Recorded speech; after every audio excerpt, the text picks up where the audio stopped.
আত্মীয়তার সম্পর্ক যদি কেউ ছিন্ন করে, সেই সম্পর্কে আবু বকর রাদিয়াল্লাহু তাআলা আনহু বর্ণিত একটা হাদিস আমরা পাই, আবু দাউদে বর্ণিত হয়েছে, তিরমিজিতে বর্ণিত হয়েছে।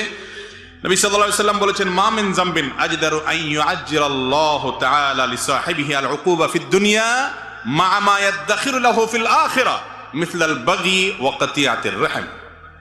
জুলুম একটা কথা বলেছি, এর পাশাপাশি আত্মীয়তার সম্পর্ক ছিন্ন করা এটা এমন একটা অপরাধ, এই অপরাধের শাস্তি দুনিয়াতে পাওয়ার হকদার অনেক বেশি। আল্লাহ দেরি করেন না, তাড়াতাড়ি দিয়ে দেন দুনিয়াতে, আখিরাতে একটা রিজার্ভ রেখে। এই হাদিসে স্পষ্ট বলেছেন নবী সাল্লাল্লাহু আলাইহি ওয়াসাল্লাম, আখিরাতের শাস্তি রিজার্ভ রেখে ওটা তো আছেই, দুনিয়াতে আল্লাহ তাআলা খুব তাড়াতাড়ি করে শাস্তি দিয়ে দেন। এবং সবচেয়ে দ্রুত যেই অপরাধের শাস্তি পাওয়ার হকদার হয় বান্দা, সেটা হলো আত্মীয়তার সম্পর্ক ছিন্ন করা।